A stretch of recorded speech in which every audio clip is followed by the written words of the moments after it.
Assalamualaikum warahmatullahi wabarakatuh. Alhamdulillahirabbil alamin wassalatu wassalamu ala asyrafil anbiya'i wal mursalin wa ala alihi wa sahbihi ajma'in. Subhanaka la ilma lana illa ma 'allamtana innaka antal alimul hakim. Rabbi shrah li sadri wa yassir li amri wahlul 'uqdatam min lisani yafqahu qawli. Alhamdulillah summa alhamdulillah insyaallah. So sebelum tu ada ikhwah dalam ni kan, sebab tadi bila yang tanya ready tu, yang respon tu tiga ni nampak macam nama tiga akhwat je. So ada ikhwah ke dalam? Ada yang mendengar ke? Siapa nak jadi wakil ikhwah untuk menunjukkan kewujudan? Ada? Okey, Alhamdulillah. Okey, insyaAllah. So insyaAllah pagi ni daripada pukul 9 sampai 10.30 kalau ikut jadual. Betul ke? Tajuk yang diminta untuk anda kongsikan adalah, okey, sebelum tu nama perkenalan ringkas lah. Nama Muhammad Saifuddin bin Muhammad Rehan, bekerja di UAE lah, seperti gambar tu gambar UAE. So sefaham mana kalau anda tak silap dapat info, yang diminta adalah bertajuk dakwah kampus dan ini adalah part of antum punya harmoni punya retreat. Akan berlangsung sepanjang hari ke apa? Kedua hari. Hari ni hari apa? Hari ni dah hari Ahad Maknanya hari ni lah Ke semalam lagi dah ada? Malam sesi hitam. Okey. Okey, insyaAllah. Alhamdulillah semua alhamdulillah. So ada yang dah pernah dengar something about dakwah campus tak sebelum ni? Ataupun ada yang tak pernah dengar? Just nak dapat gambaran umum. Anything at all yang berkisar ataupun bertajuk dakwah campus. Perkongsian whatever aspek, whatever konteks, ke memang totally new, first time nak dengar something? Dah pernah? Just nak tahu lebih kurang background lah kan? Sebab kalau ada yang memang first time langsung, apatah lagi. Tapi jap, ni semua dari USIM ke? Maksudnya terminologi Arab, benda-benda word Arab, macam perkataan dakwah pun bahasa Arab kan, tapi kita dah ambil bahasa Melayu kan. Ada yang tak familiar ke? So kalau ada apa-apa, just bagi tahu on the spot pun tak apa. Either dengan chat ataupun bersuara pun tak apa InsyaAllah. Okay, bismillah. So untuk mulakan, sebab siapa yang pernah, okay, sebelum tu, ada yang pernah dengar Ana menyampaikan tak apa-apa sebelum ni? Sebab Ana rasa macam Ana pernah dijemput untuk something tahun lepas kot, tapi Ana tak sure adakah ada orang yang sama. Ada ke yang pernah Ana dengar Ana sampaikan anything? Okay, seorang pernah. Yang lain? Sebab kalau yang pernah tu mungkin tahu lebih kurang lah style Ana ni. Pernah juga. Okay, ke ramai yang dah pernah dah? Ada yang tak pernah ke? Oh, semua pernah dah. So hopefully tak banyak pengulangan lah apa yang nak cerita ni kan. Walaupun boleh jadilah pengukuhan insyaAllah. Ada yang tak pernah ke? Just in case. Ya, tadi pasal dakwah campus pun tak ada yang respon tak pernah So anak assume ni bukan benda baru lah Okay, insyaAllah. Dia mau kepada untuk refresh benda-benda asas dalam kita nak berretreat lah kot. Basically nak assume konteksnya. So, ini slide ni mau kepada nak membiasakan semua merespon ni. So, setakat ni adalah berapa 5-6 orang dah respon. So, sebab sepanjang slot ni akan require response all the way lah. So, semua semangat. Ni kita tanya soalan-soalan mudah dulu. Kalau ini pun lambat nak jawab, dia mencabar jugalah bagi ni. Semangat? Tak semangat? Makin semangat, dah pudar. Semangat. Semangat. Ikhwah ada yang semangat? Semangat tu. Untuk moderator yang semangat. Okey. Tahu untuk capai apa? Kalau kita ambil konteks keseluruhan lah, retreat Retreat ni as a whole ataupun sesi pagi ni, semua aware, tahu nak capai apa?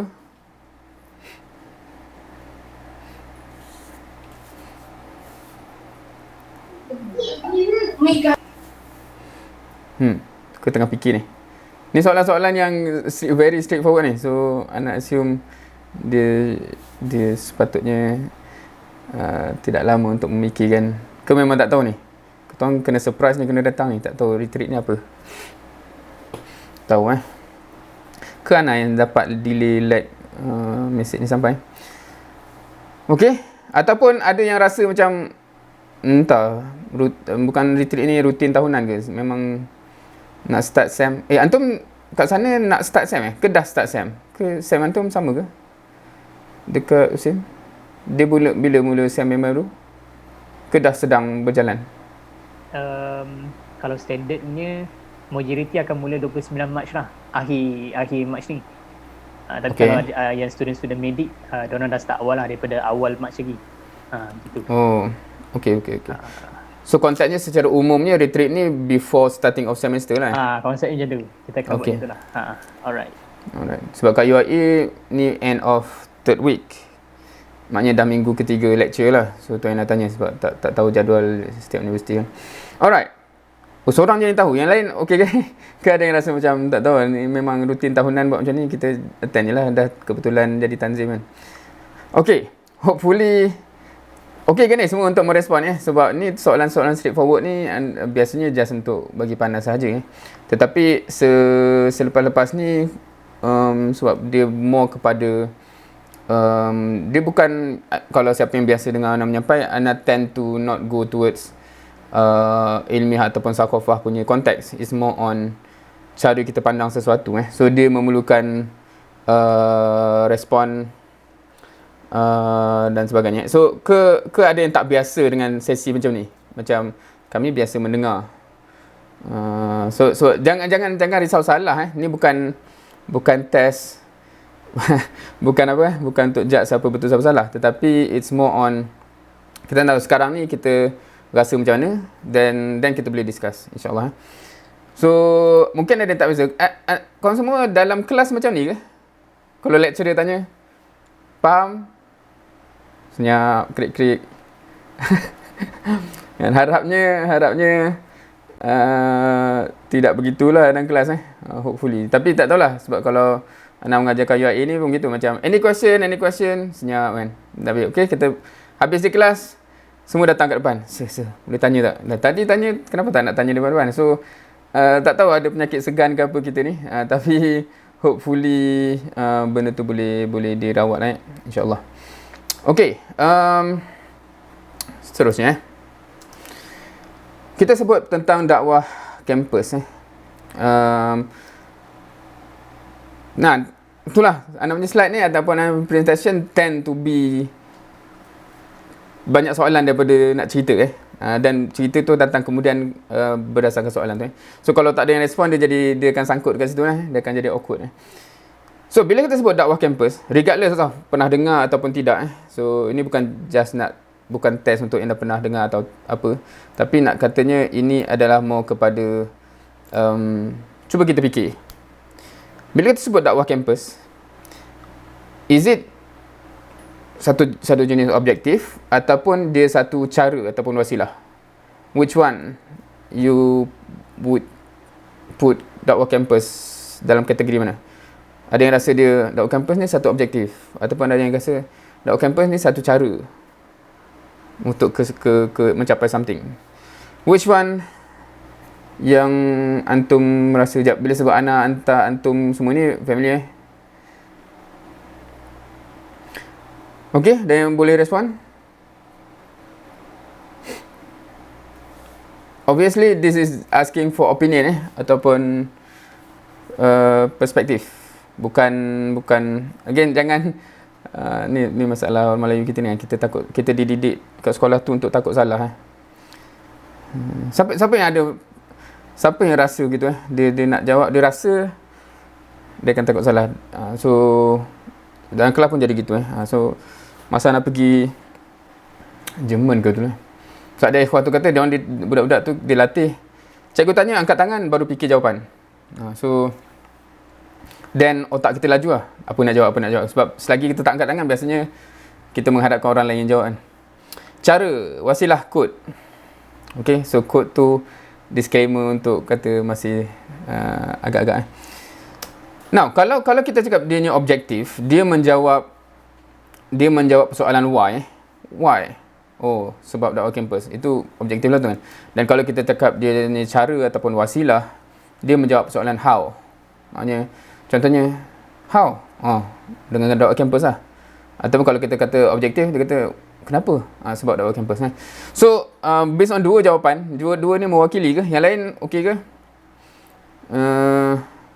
Adakah ni first time penyampai banyak bertanya dalam semua hidup mendengar pengisian? Well, okay, so this is a fundamental question dan this is the starting point. Hopefully makin memberanikan diri untuk ini Now, cuba kita imagine sekiranya kita dalam satu discussion untuk fikir macam mana nak capai kepada satu destinasi. Okay, macam contohnya retreat is that form of discussion lah kan. Kita tengah discuss, macam mana nak buat ni, macam mana nak capai ni. Dan cara nak capai tu satu benda yang mencabar. Macam ni lah maknanya menggerunkan. Maknanya kena buat macam tu So in that scenario, kalau anda dalam tu macam bila kita bincang-bincang dan jawapan yang keluar macam mana nak pergi ke situ tu, satu benda yang mencabar dan getir macam ni. Siapa yang akan normally tertanya soalan ni? Jap. Kenapa nak pergi sana kan? Ataupun kita ke yang kena pergi ni? Tak boleh orang lain ke? Ni bila kita kata konteksnya kena buat something yang mencabar kat situ Ataupun so memang kena pergi juga Maknanya biasanya soalan ni soalan yang sebenarnya bukan really soalan, tapi satu luahan hati untuk mengharapkan jawapannya tak jaya, tak payah pergi Ataupun kita resort kepada ni boleh tak kita buat benda yang lagi senang daripada ni kan? Susah nampak benda ni, kita buat benda lain boleh tak yang senang sikit. Dan interestingly, anda perasan dalam retreat kadang-kadang ramai orang ada mindset macam ni susah nak buat benda tu, kita buat benda lain boleh tak yang senang sikit. So semua soalan-soalan macam ni kalau timbul, dia memberi gambaran ada something yang perlu di-revise balik iaitu we always have to begin with why. Right? So kalau kita ambil fundamental as a Muslim, contohnya kita kata kenapa nak buat semua ni kan? Kita nak masuk syurga. So macam mana nak masuk syurga kan? Cara dia macam ni. Susah. Ada tak kita terfikir boleh tak kita buat benda lain lah? Ada siapa yang ada tendensi untuk fikir macam tu tak? Ataupun memang kita kena pergi ke? Kita memang nak kena syurga ke? Tak boleh ke tempat lain? Ataupun ada siapa yang ada tendensi macam tu tak? Ataupun kita ke yang nak masuk syurga? Tak boleh orang lain ke? Ataupun apa kan? So from that analogy, satu gambaran yang sepatutnya clear is if you already define dan clear kenapa nak pergi situ, then that question should not occur, right? Unless kita memang masih sangsi syurga neraka na'udzubillah min zalik lah kan. So similarly bila kita plan dalam retreat, dia jadi quite interesting pada pengalaman Nabila observe student retreat dan sebagainya. Dia ada tendency untuk resort konon-konon kita nak capai something, tapi bila cara nak mencapainya susah je, kita resort kepada cara yang senang. Tak kisahlah capai ke tidak yang asalnya konon-konon nak capai tu kan. So that is something weird yang pada observation Ana lah Now, so bila kita discuss how, then normally retreat is to discuss how kan? Macam mana nak capai something tu. Why ataupun jawapan kepada why tu should already be rock solid. Ni bahasa lain kan. Maknanya dah solid sungguh dah, kita very clear kita sebenarnya kat sini nak capai apa kan? Kita sebenarnya kat sini nak capai apa. Then bila kita bincang macam mana, apa caranya, dia dah tak ter-affected dengan susah ke senang apa, sebab kita dah clear tak reason kita memang nak kena itu dan sebagainya. So balik kepada dakwah kampus, so satu soalan yang logical yang akan keluar ialah why do we do dakwah kampus in the first place? Kenapa in the first place yang kita nak buat dakwah kampus ni pun? Dan dakwah kampus ni memang how lah, bagaimana cara, wasilah untuk capai something. So sebelum kita nak bincang macam mana cara nak buat dakwah kampus ni macam mana rupa dia dah kena clear in the first place. Kenapa kita buat dakwah kampus ni first place kan? Ada reason ke? Penting ke? So soalan-soalan why tu perlu settle. Right? So dalam sesi hari ni, pagi ni insyaAllah, dan Ana biasanya akan sebutlah benda ni dalam most perkongsian Ana. Maksudnya The approach is, kita kata real talk lah. Maksudnya kita bukan nak berteori, bersembang kopi, just nak apatah lagi feel good dan sebagainya. Kita really nak cakap benda-benda sebenar. We really want to tackle the reality. Okay, siapa setuju dengan statement ni? This is my personal opinion tentang reality lah. Most of us, kebanyakan kita ni are trained to answer the why question. Kita ni terlatih untuk menjawab soalan-soalan why ni dengan skema jawapan. Siapa yang setuju, siapa yang tak setuju? Siapa yang tak faham? Kita ni dah terlatih ataupun dilatih secara langsung atau tidak langsung, bila ditanya soalan-soalan why, untuk jawapan skema lah. Siapa yang rasa betul? Siapa yang tak setuju? Siapa yang betul? Kadang-kadang betul, setuju. Lain? Setuju.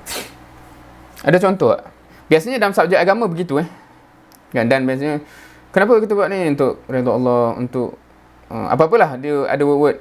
Kenapa korang join Nusrah ni kan? Untuk Ustaziatul Alam. Dia ada jawapan-jawapan skema, template yang regardless of kita faham tak faham, ada kaitan tak ada kaitan, kita terlatih untuk begitu. Ni secara observation umum mungkin tak kena dengan semua orang, tetapi anda rasa dia kena dengan ramai orang. Okay, so in this case kalau betul begitu dan mungkin sebab subjek agama yang kita belajar tend to be begitu most of the answer is basically an afterthought. Maknanya bahasa Melayunya apa kebanyakan jawapan yang kita bagi pada soalan-soalan macam ni, dia memang afterthought. Afterthought tahu ke?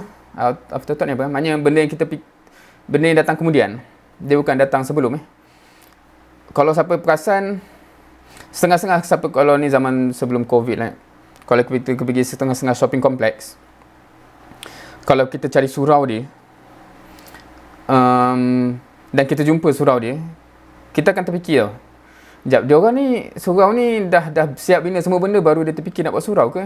Siapa yang pernah terfikir macam tu bila jumpa surau kat mana-mana shopping complex lah? Sebab cara tempat yang dia letak tu memang bukan by design lah. Macam, alamak, ada orang nak surau ni, so kat mana nak sumbat benda ni?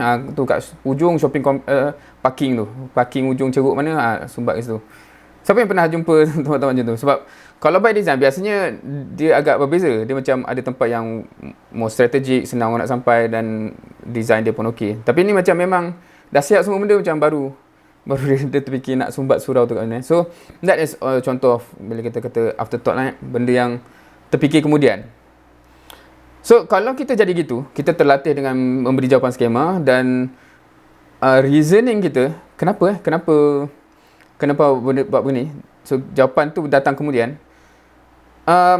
Kita punya tendensi, cara kita proses ialah kita tend to justify apa yang kita buat regardless. Maknanya tak kisahlah asal-usul kenapa kita buat benda ni, kenapa sebenarnya, tapi kita terlatih untuk justify. Contoh apa Dan benda ni quite ana rasa quite quite obvious kot nak kata bila kita cakap pasal kerja-kerja dakwah yang kita kategorikan sebagai kerja dakwah lah, dalam harmoni dan sebagainya. Bila anda tanya kenapa antum buat program ni, so dia ada jawapan yang menarik untuk justify benda tu dengan ayat dengan ini penting sebab ni. Now, dia ada perbezaan kalau memang kewujudan program tu kerana sebab tu, ataupun contohnya masa retreat tu kita buat yang senang je lah, buat ni. Lepas tu kemudian datang, kenapa kau buat ni? Kerana benda ni penting sebab so itu maksudnya memang afterthought lah. Maksudnya justification tu dia tak wujud pun sebelum. Dia wujud just untuk justify kenapa kita buat. Dia bukan kerana reason tu lah kita formulate dan kita rasa memang ni yang terbaik antara option yang banyak. Tapi kalau kita buat macam tu, biasanya normally cara dia akan menjadi cabaran yang besar sikit lah. Sebab normally benda yang terbaik tu benda yang mencabar. Now, ni contoh kalau untuk orang umum. Kalau tanya, kenapa masuk universiti? Normally, kalau kita tanya orang yang ada terlatih untuk justify, dia kata, sebab universiti tu gedung ilmu. Dan ilmu ni amat penting dalam Islam, bla bla bla Boleh cerita panjang untuk justify macam, wah, Masya Allah Tetapi betul ke masa dia fikir nak masuk universiti tu, itu pemikiran dia? Macam, okey, aku dah habis SPM. Apa yang aku perlu buat? Oh, sesungguhnya dalam Islam ni, yang penting ialah tu, maka aku kena masuk universiti. Adakah orang fikir macam tu? Biasanya dia mau just ikut flow, mak suruh, takkanlah ni masuklah universiti dah belajar, apa kan? And then baru fikir, macam mana nak justify kalau orang tanya. So, that's something yang kita kena elak, especially kalau bila kita cakap dalam konteks kita dalam Islam, dalam dakwah dan sebagainya. Ataupun ambil kursus yang mana kan? Anda ambil kursus anda ni kenapa Oh, sebab bidang ni. So, adakah jawapan tu betul-betul reason yang menyebabkan dia pilih kan? So, of course anda pun boleh justify kenapa anda ambil engineering kerana dalam fardu kifayah lah bla bla. Tapi kalau to be totally honest, jujur sejujur-jujurnya, masa nak pilih dulu, bukan fikir macam tu pun. Fikir mana yang rasanya sesuai dengan aku punya minat dan sebagainya. Kadang-kadang. So, kalau itulah reason dia, jawapan jujur sepatutnya lantas kenapa ni? Sebab dia sesuai dengan minat anda lah. So, that is being honest kan. So, faham ke? So, all of this, bila nak highlight ni kenapa? Isu kita nak cuba, bila kita cakap tu, is a real talk lah. Kita bukan nak just to justify apa yang kita buat, mengemukakan dalil-dalil, walaupun dia tidak bersandar kepada realiti yang sebenar.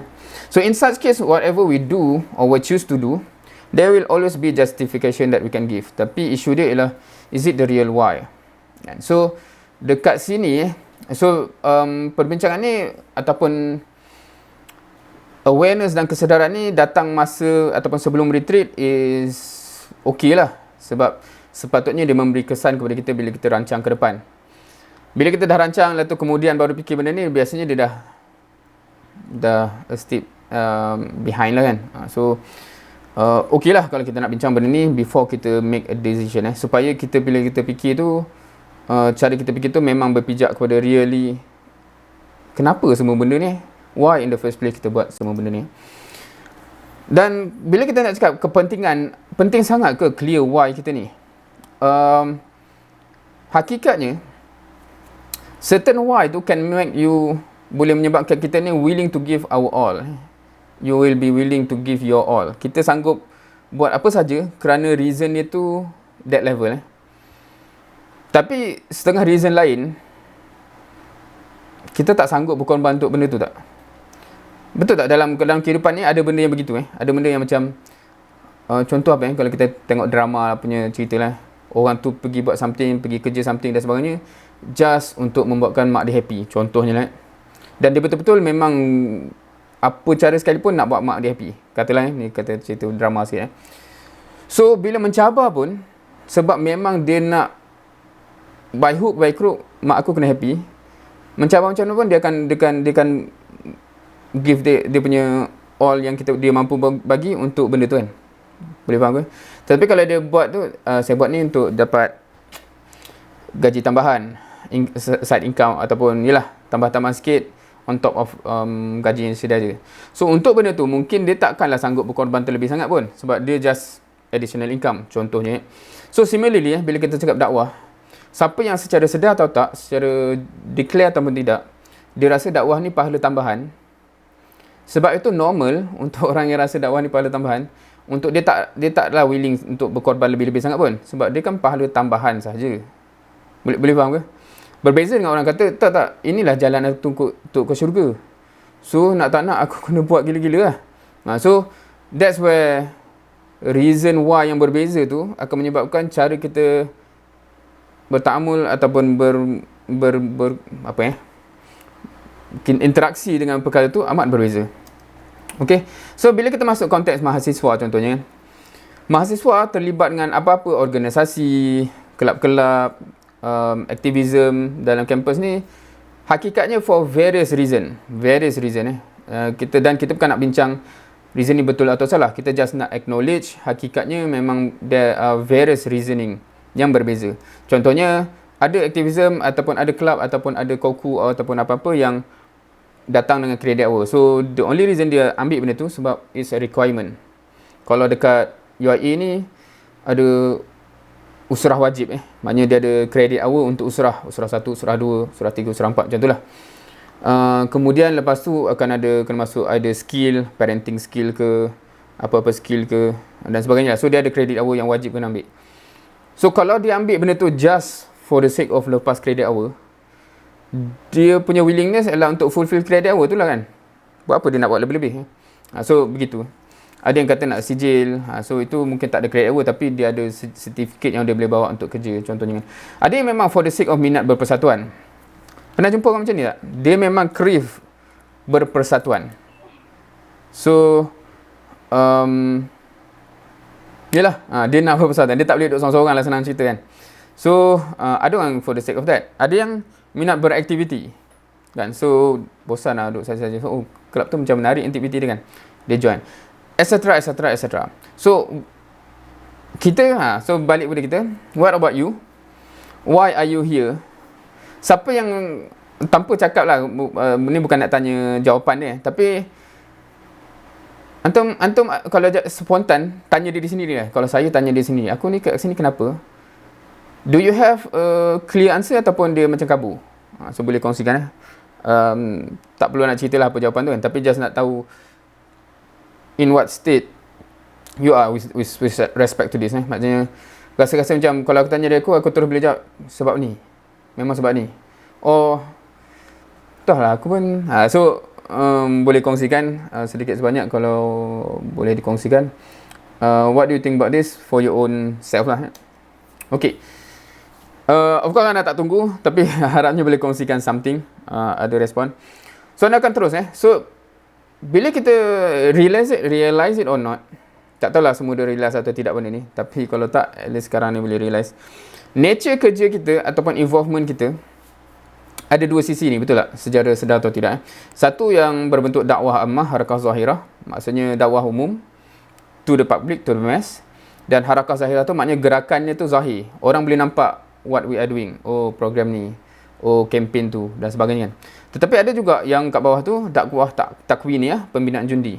Dia biasanya bila kita refer benda ni macam usrah-usrah kita, daurah-daurah kita yang khusus, yang dia tidak sepublic itu kan. Dia tidak macam open begitu. Dia memang khusus untuk seseorang yang mengikuti usrah ataupun tarbiyah dia dalam marhalah yang tertentu. So ni program untuk dia, ni program untuk dia dan sebagainya.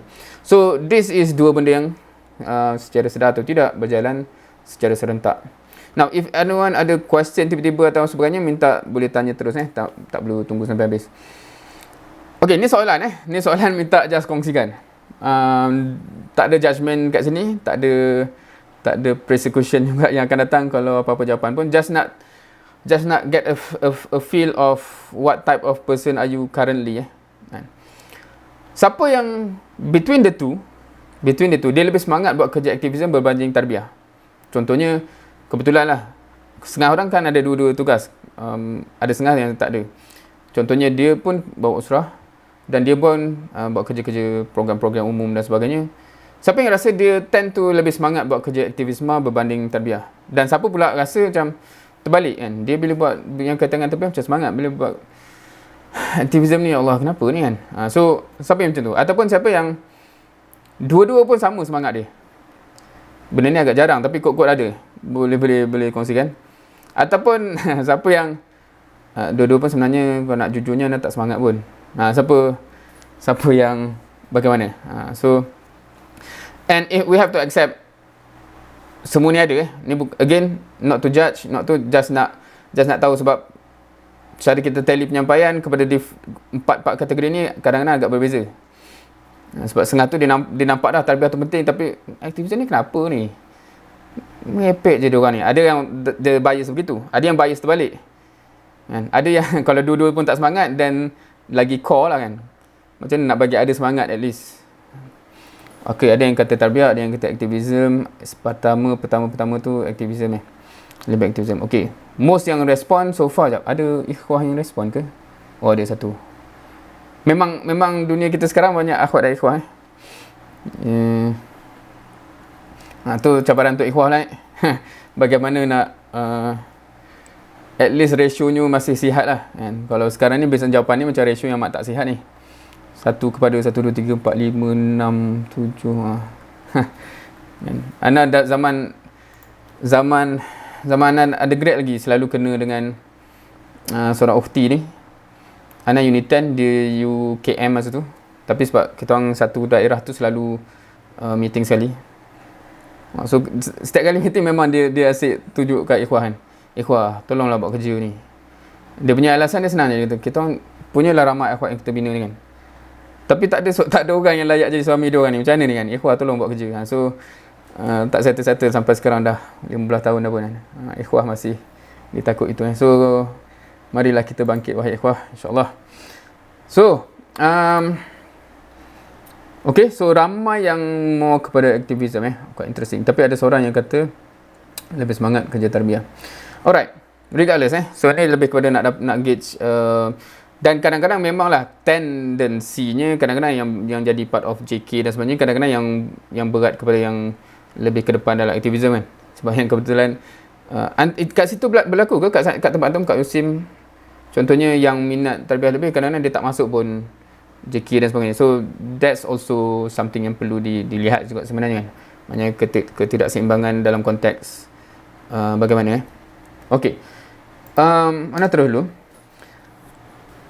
Bila kita cakap pasal why so sebelum kita nak menjawab tadi tu kita kena go back sebab kita kata tadi why tu penting Dan Ana suka pasakkan kita punya any discussion kepada the orang kata apa, the biggest question of all. Maknanya at the end of the day it boils down to this. Maknanya bahasa Melayunya apa boleh so far kalau ada yang kata apa banyak cakap bahasa Inggeris ni, Ana terbiasa cakap bahasa Inggeris in certain discussion. So dia tak tahu macam mana nak translate. Okey. Kita bermula di situ ni dalam skop kehidupan kita dan memang kita tak ingat lah zaman tu kan, dia dalam rahim tu, and then kita lahir, kita hidup di dunia sekarang, beraktiviti dan sebagainya, kehidupan kita, study, kerja dan sebagainya.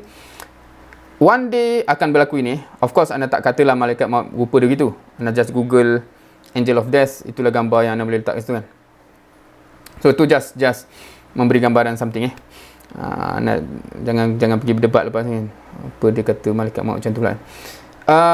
Kemudian after that akan ada hari Judgment Day di mana penghakiman ataupun apa bahasa kita kita diadili, dan kemudiannya ada hidup for eternity, either jannah ataupun jahannam. Nauzubillah. Okay, so the biggest question ialah at the end of the day, heaven or hell, kan, jannah ataupun jahannam. That's the bottom line. Kalau kita nak kata regardless of whatever we enjoy or suffer dalam dunia, kita enjoy ataupun kita sengsara kat dunia ni, at the end of the day, what matters is yang hujung tu. Boleh setuju Tak ada orang, boleh terima tak statement? Tak ada orang yang di syurga yang menyesal tak berapa enjoy kat dunia. Boleh terima statement tu? Maksudnya tak ada orang kat syurga macam memanglah syurga ni best, tapi aku rasa galat juga kat dunia tu, tak enjoy sangat. So tak ada, there's no such thing. Tak ada orang nak terfikir macam tu. Dan tak ada orang juga kat neraka, na'udzubillah, yang terfikir macam at least kat dunia dulu kita enjoy. Tak ada. No such thing. So sebab kenikmatan di syurga dan keazaban di akhirat, di neraka tu membuatkan enjoy macam mana sekalipun kat dunia ni, kalau kat neraka tu menyesal tak sudah kan. Dan para rasul yang suffer dan sebagainya pun, para sahabat dan sebagainya kat syurga tu, dia jadi kisah-kisah manis. Sebagaimana kalau kita cakap kat dunia ni, orang yang successful, recall back cerita dia macam mana nak sukses, yang kadang-kadang suffer kan, kadang-kadang mencabar kan, tapi dia jadi sweet memory So itu hakikat. So bila kita cakap kita sekarang kat IPT, anak assume semua ni masih student So kita dulu kat sekolah, alhamdulillah lepas SPM masuk IPT. So sorry, slide yang ni Ana ambil daripada slide cerita kat budak-budak UIA, so gambar UIA lah kat situ Tapi kita masuk masuk USIM. Kemudian hari yang kita mengharapkan, iaitu hari konvo. Konvo ni yang bestnya baling topi je tak? Sebab selain daripada tu, satu lagi ambil gambar scroll tu kan. Other than that, macam bosan je satu hari tu kan, menunggu lama dekat dewan tu. Anyway, kita nak grad, dan kemudian macam lipas kudung kita hidup bekerja untuk orang. Dan kalau Allah panjangkan umur, beranak, bercucu dan sebagainya. Itu basically big picture kehidupan kita kalau kita zoom out. Hakikatnya, in the end, kullu nafsin za'iqatul maut. Itu hakikat yang regardless of macam mana jalan kehidupan kita, yang pasti ialah itu. So, bila kita fikir benda ni, ada dua possibility yang ekstrim. Satu, Allah panjangkan umur kita dan kita hidup way after kita bersara. Ada anak, ada cucu dan sebagainya. So, if that is the case, kalau kita tahu itu case dia, agaknya macam mana kita menjalani kehidupan kita? Mungkin in a certain way. Mungkin ada benda kita boleh, tak apa-tak apa, sekarang fokus dulu belajar carbon contohlah. Nanti itu fikir kemudian lah. Sebab kita kan ada masa sampai bersara nanti kan. Tapi macam mana pula kalau kita tahu ajal kita datang awal? Mungkin akan totally berbeza kan. Macam kita tahu, andai kita tahu kita akan meninggal sebelum kita grad pun. Adakah kita punya cara, kita skill, kita susun priority kita jadi sama ataupun berbeza? Kan recently masa awal PKP dulu, ada seorang student UAE meninggal. Dia, masa PKP tu kan semua balik dan ada orang yang diperlukan something, income, dan student ni dia kerja food delivery tu kan. Dan kemudian accident, innalillah, dia meninggal. Dan setahun sebelum ni pun pernah ada student yang meninggal lepas main hoki, bola hoki tu terkena kepala. Tapi sebab dia pendarahan dalaman tak nampak. So malam tu dia pening, kawan kita tak apalah, tunggu esok dah terlambat. So kebetulannya Allah takdirkan kat UAE ni, tak tahu kat UAE macam mana, ada dalam recent years ni ada je case student yang memang meninggal sebelum grad. Dan that's a real thing, that's a real possibility. So question kepada kita ialah, kita ada dua possibility yang ekstrim tu ataupun anything in between. So macam mana kita nak jalani kehidupan kita supaya mana-mana yang berlaku pun insya-Allah kita cemerlang di akhirat. So that's the biggest question of all lah. Kan? Sebab kalau kita ambil jalan ni, kita tangguhkan dulu ni, kita hanya belajar dulu contohnya. Tiba-tiba meninggal awal, tak ke kita akan menyesal tak sudah. Tapi kalau kita tinggal pula dunia ni, contohnya ni satu ekstrim lain lah. Kan? Lepas tu hidup lama pula tu kan, dah menyusahkan orang pula. Itu pun satu benda yang Allah tak nak juga kan. So, how? So, ini satu soalan yang besar kan. Siapa yang rasa dia dah fikir soalan-soalan macam ni dan memang dia dah ada jawapan yang konkret untuk diri dia? Sebab itulah aku buat benda ni. Ada ke? Siapa-siapa?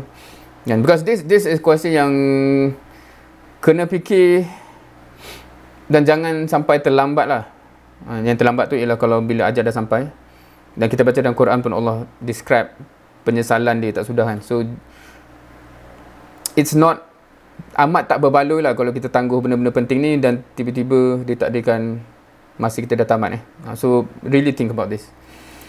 Hopefully kita semua dah memang mengidamkan jannatun tajri min tahtihal anhar. Itu antara phrase yang amat berulang dalam Quran. Of course ni nak cari gambar apakah yang paling boleh dekat lah dengan jannat tajri min tahtihal anhar. Dia bukan satu taman kan, banyak taman jamak kan. Sungai pun jamak juga. So macam mana nak bayang tu? So memang kat dunia tak adalah benda tu kan. Now, anda just nak petik beberapa ayat pasal syurga. Ni ayat syurga dalam Quran ni, maksudnya ayat yang refer kepada syurga dalam Quran. Just untuk kita refresh balik benda-benda asas. Okay, dia atas faktor masa, anda akan tak baca ayat tu, anda akan glance tu dan highlight secara pantas sahaja. So dalam ayat ni, surah An-Nahl ayat 31 dan 32, yang biru tu anda highlightkan contoh description nikmat. Kat sini, tajri min tahtihal anhar lahum fiha ma yasha'un. Maksudnya sungai-sungai yang mengalir kan. Lepas tu diorang, apa yang diorang nak, dia dapat. Itu gambarannya macam wah, bestnya kan. Tapi lepas baca ayat lepas tu, Allah bila Allah describe diorang tu masuk syurga dan kata-kata yang merujuk kepada tu, udkhulul jannah bima kuntum ta'malun. Siapa yang biasa tadabbur ayat-ayat syurga dalam Quran, kita akan perasan tema yang sama. Satu, Allah describe nikmat tu. Dia bukan fakta, dia bukan faktanya baik masuk syurga, jahat masuk neraka. Dia bukan fakta macam tu, dia describe macam wah, nikmatnya macam mana nikmat tu? Macam mana kan? So kalau azab neraka pun macam mana azabnya kan? Supaya kita feel terliur sungguh-sungguh lah kalau untuk syurga. Dan Allah juga, tu satu common things yang kita akan perasan. Satu lagi ialah benda macam ni, udkhulul jannah bima kuntum ta'malun. Allah sentiasa relate dengan apa yang kamu buat. Kita kena ambil satu ayat lagi. Yang warna biru ni surah As-Saffat ayat 41 hingga 61. Satu rentetan yang panjang. So, Ana just petik sedikit kat sini. Yang atas tu kalau kita baca memang gambaran-gambaran description nikmat. Mereka duduk di atas pelamin-pelamin, ada minuman yang di apa kata? Yang lazat, kemudiannya ada bidadari dan sebagainya. Panjang lagi ayat tu kan. Tapi sampai ke ujung tu limisli hadza falyamalil amilun. So dia quite interesting lah kalau kita perasan. Maksudnya Allah sentiasa relate masuk syurga tu dengan amal. Masuk syurga dengan amal. So point basic yang kita sepatutnya realise kalau kita selalu tadabbur Quran, especially kat sini dalam konteks ayat-ayat syurga, ialah dia bukan dengan kerana kamu punya ilmu banyak, kerana fikrah kamu mantap. Dia tak, dia memang output amal daripada itu kan. Dia bukan cukup dengan ilmu, fikrah or whatever. Dia natijahnya apa? Amalan kita apa dan sebagainya kan. So that's the requirement lah kalau kita tadabbur from that angle. And so knowing is not enough, you have to take action tu. Dan harapnya itu dah antara paksi kita kenapa kita strive untuk beramal. Tu paksi yang pertama. Maknanya kena clear.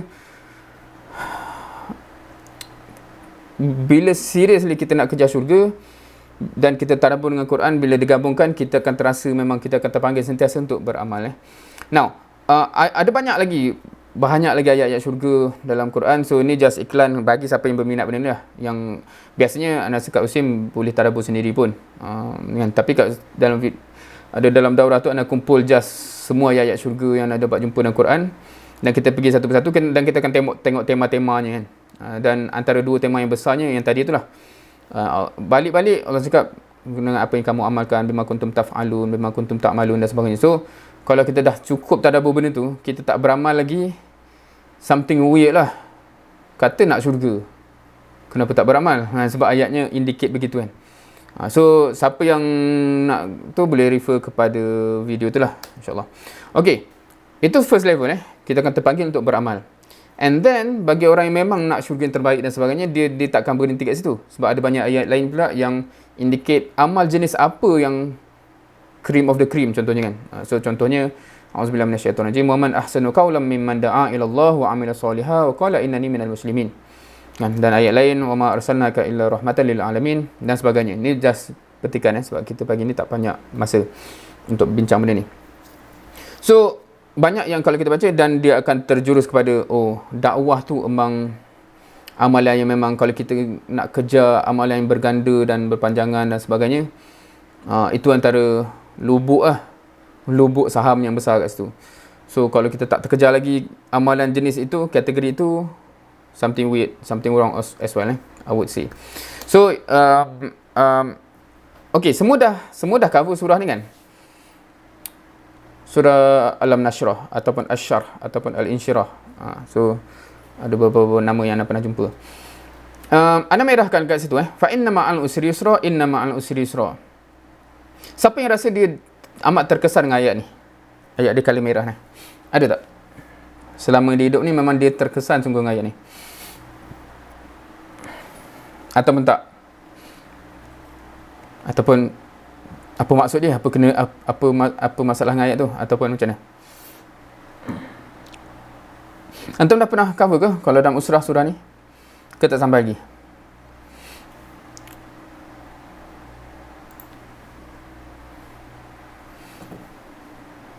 Ada yang merespon? Sebab kalau ikut rentetan surah An-Nas sampai Ad-Duha ni dekat dia punya climax lah. Sebab Ad-Duha dengan Alam Nashrah tu dekat hujung kan. Terkesan Now, apa point besar kat sini? Okey, sebabkan faktor masa anak akan ni, tapi boleh kongsikan. Normally orang akan translate begini dengan kesusahan tu ada kesenangan, betul tak? In a way nothing wrong with that translation. Cumanya dia ada missing certain things lah. Betul tak?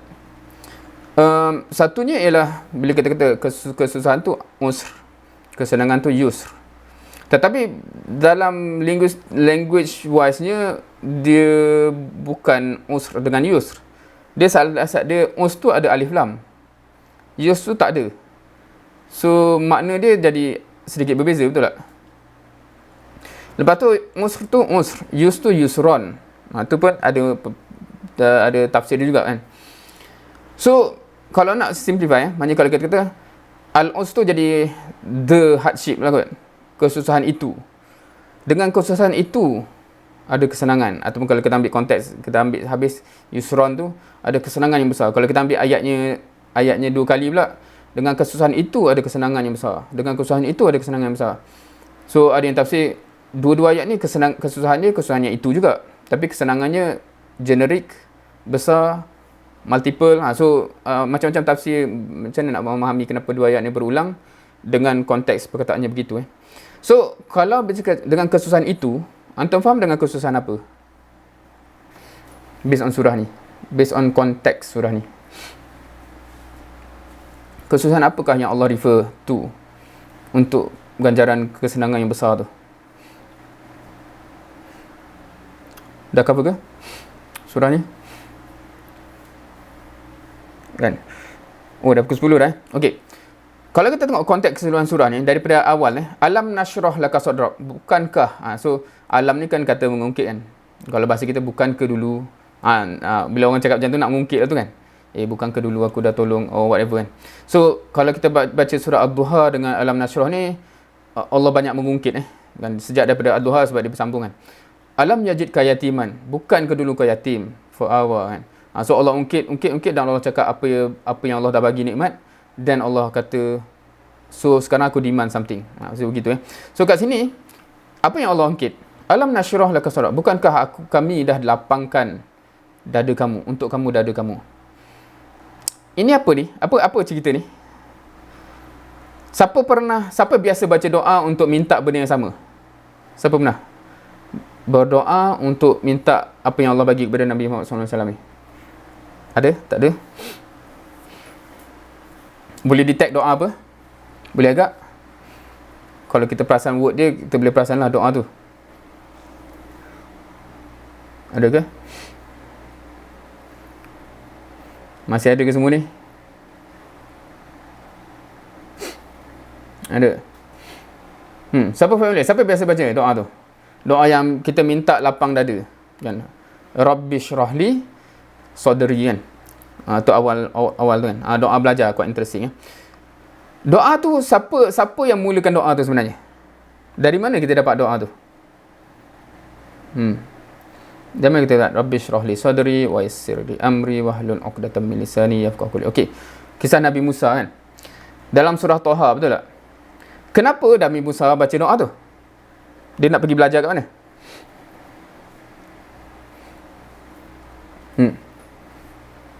Perasan tak? Kat mana tiba-tiba Nabi Musa spontannya mengatakan qala rabbi shrah li sadri. Allah kata izhab ila fir'aun innahu tagha kan. Pergi dakwah kat Firaun tu. Melampau dah dia tu kan. So asal usul doa tu adalah doa untuk pergi berdakwah. So dan kenapa first kali minta rabbi shrah li sadri? Ya Allah, lapangkan dadaku, dan Allah ungkit kat sini kepada Nabi Muhammad SAW, aku dah lapangkan siap-siap dah dada kamu. Sebab itu kriteria pertama untuk mampu berdakwah lah. Especially berhadapan dengan Firaun, berhadapan dengan Abu Lahab. Sebab kalau kita tahu apa yang berlaku tu, jiwa tu akan sempit lah. Dada tu akan sempit dan kita akan sesak. Dengan berjumpa dengan orang macam tu, tohmah macam-macam dan sebagainya. Kita memang...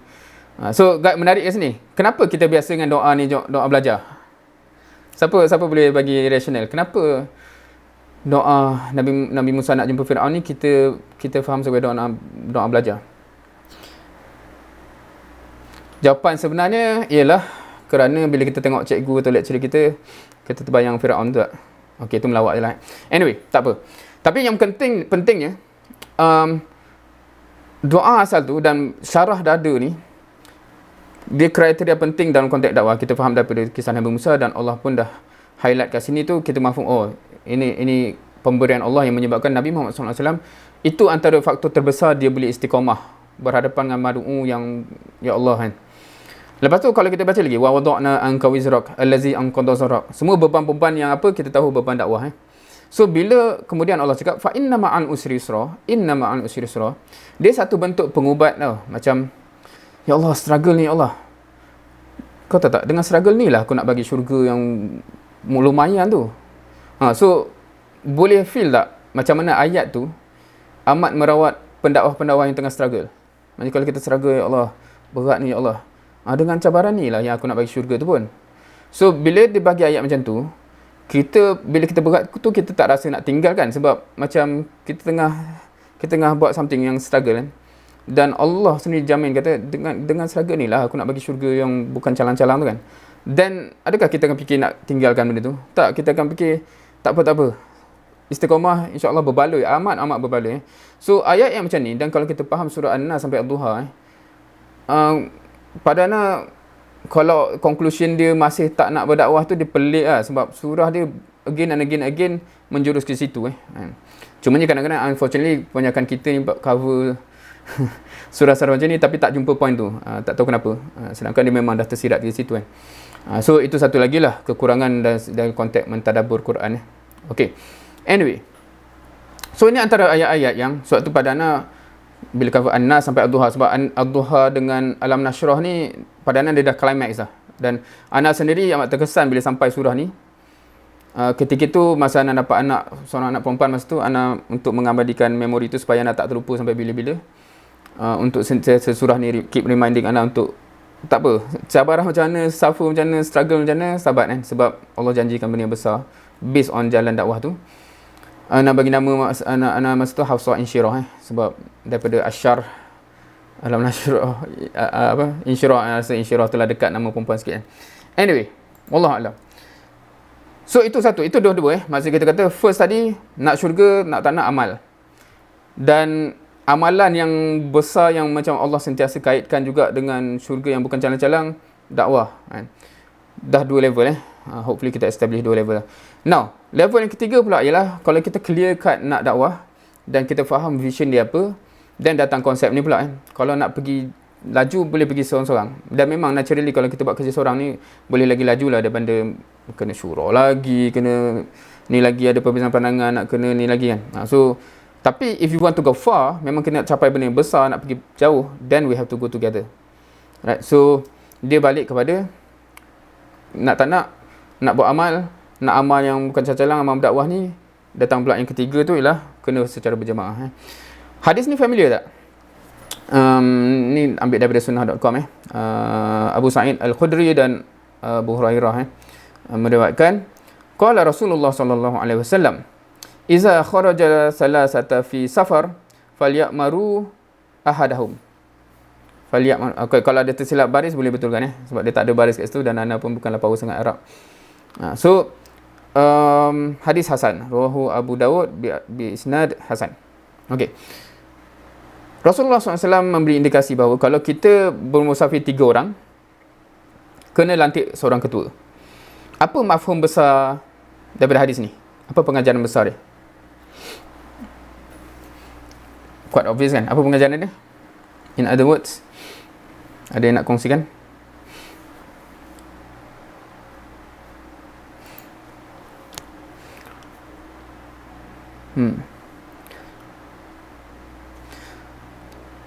Dalam erti kata lain, kita memang diajar untuk berjemaah.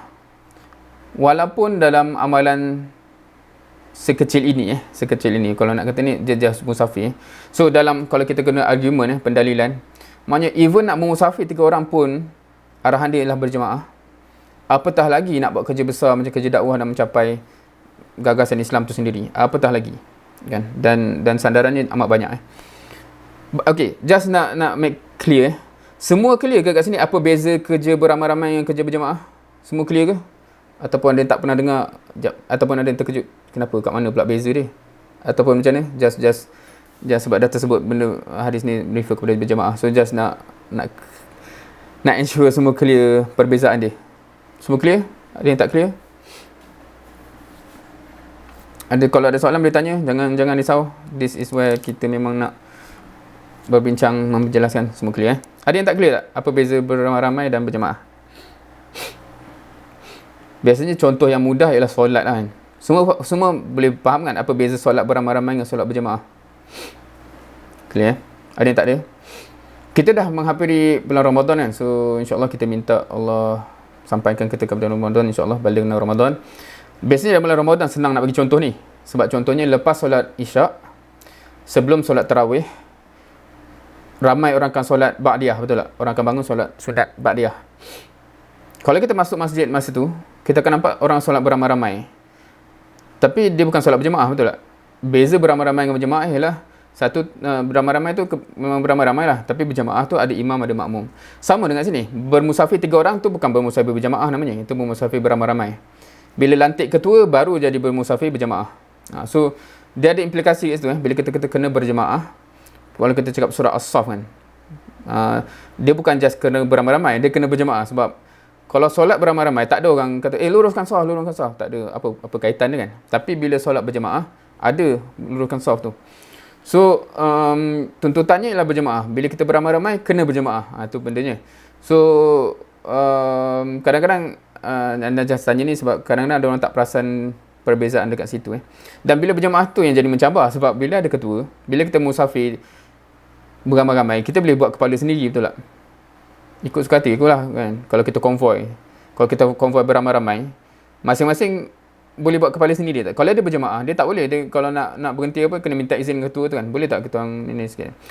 Sebab ada konteks amal jemaah gitu. Tapi kalau beramai-ramai, tapi semua buat kepala sendiri, itu masih beramai-ramai sahaja. Okey. So all in all, kenapa kita serius bincang benda ni dan buat benda ni kan? Kenapa kita nak beramal sungguh-sungguh, dan kenapa dakwah tu dalam paksi kehidupan kita dia penting sangat? Kenapa nak berdakwah ni kita pentingkan beramal secara berjamaah? Sebab kita nak syurga lah. Tu kalau nak simpulkan secara ringkas. Now, balik kepada kita nak retreat, kita nak plan kerja dan sebagainya. Kalau anda tanya soalan macam ni, kita ni perlu kerja hasil tak? Ataupun asalkan buat kerja? Which one would you rasa yang tepat? Kita perlu kerja hasil ke? Kalau siapa rasa memang kita kena target dapat hasil, or as long as kita buat something, asalkan buat something, at least kita buat something. Kata-kata tu famous tak? Betul tak? Tapi kat sini nak kata dalam Islam ni macam mana mindset kita kan? Ada lagi pandangan? So ada 2 komen dah. Both. Macam mana both tu? Perlu kerja hasil tapi asalkan buat kerja. Oh, interesting. Bukan dia kontradik bukan dia at least menyumbang sesuatu. At least menyumbang sesuatu. Okey. Lagi. Okey, teruskan komen. Now, kalau kita discuss kalau tengok kepada nas yang ada contoh. Siapa familiar dengan hadis unta merah? Familiar ke? La yahdiyallahu bika rajulan wahidan khairul laka min humurin na'am. Atau kama qala.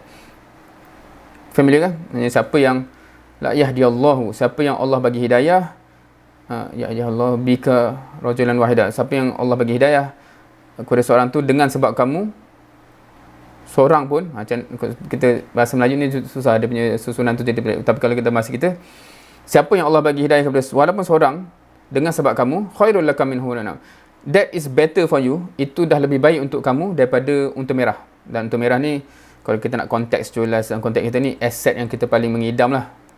Faham ke aset? Sebab itu status dia dulu kan. Dia setengah orang buat analogi dengan Mercedes lah, Porsche lah kan. Ada orang macam tu sebab mungkin dia lelaki kan. Tapi anda rasa kalau buat contoh tu kan ada akhwat yang tak terliur pun apa masalah dengan Mercedes ni kan. Tapi dia status dia tu dia aset yang amat berharga lah. So kalau kita mengidam sekarang ni aset-aset macam Mahliga yang ada fountain kat depan ke, tasik kat belakang ke, whatever it is, Allah kata it's better than that, it's beyond that. Maknanya apa jenis aset yang kita memang mengidam, Allah kata seorang dapat hidayah pun is much better than apa yang kamu mengidam. Senang cerita gitulah. Now, based on hadis ni, ganjaran tu ditawarkan kepada usaha ataupun hasil. Literally kalau kita ambil literal hadis ni, ganjaran tu akan dapat kepada kita ni sebab Allah kata khairul laka tu kan. Okey, kita kata untuk aku. Kat mana dapat dia? Bila hasil tu membuah ke bila usaha?